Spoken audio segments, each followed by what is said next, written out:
are back right here on the Morning Scramble. Sylvia Nobel is here, and the reason I put emphasis on that is her sister-in-law, who's also an author, says her name is Noble, and then Sylvia says it's Nobel, and I'm inclined to take Sylvia's for it because it's the spelling of it. People get a little confused. Yeah. You say Noble, they go L-E, right. And you are spelled E-L, aren't you? E-L, right. So Nobel is okay, so sister-in-law, we've done it. This is Nobel. But her book is good, too. Yeah, it was fun interviewing her a few months back. She's great. You are the author of the Kendall O'Dell series. A little overview of that for people who aren't aware. I don't know who wouldn't be. I love the series. Oh, thank you. Well, the Kendall O'Dell mystery series is based on actual newspaper articles, and I fold the mystery in, and they're all set in Arizona. It's a series character.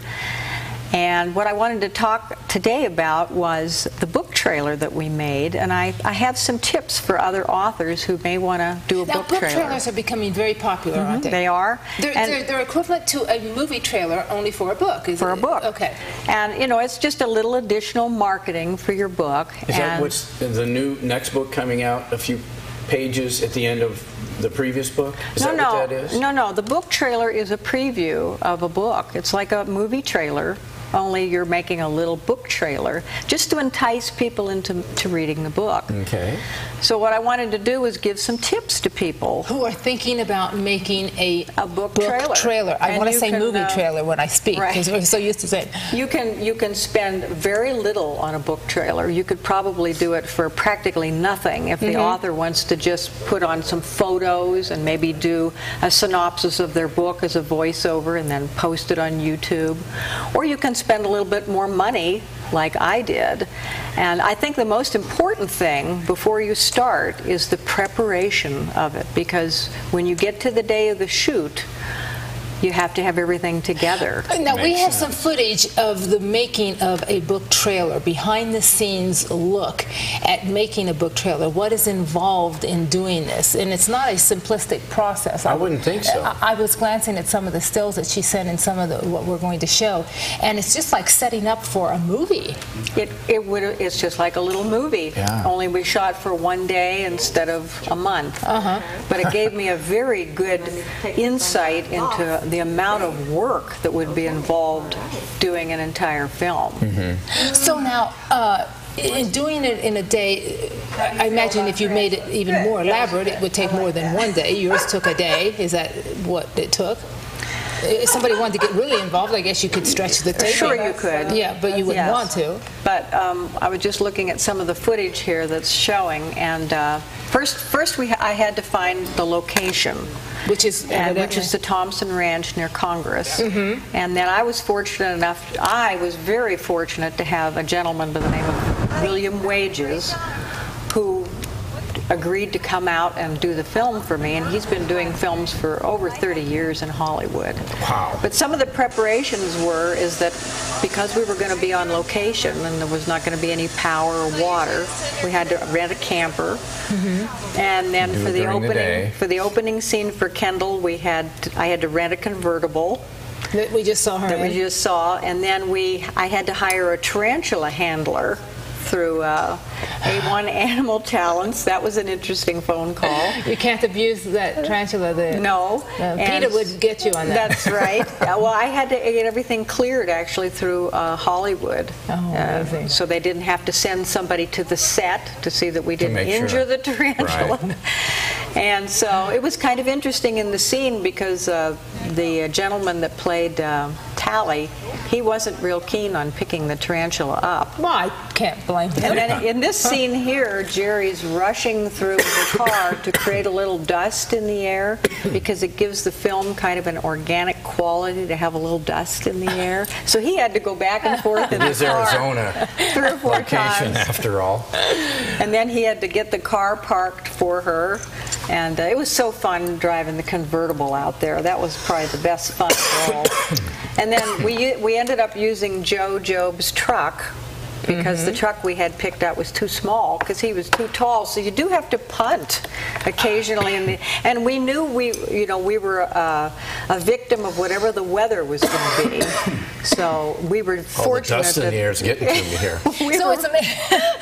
It's amazing how we're talking about obviously a book trailer, but we're talking about a trailer that's put together a lot like a movie. So we're combining reading and visual here. It's very interesting how this is evolving into our world of reading and the world of internet and the world of movies.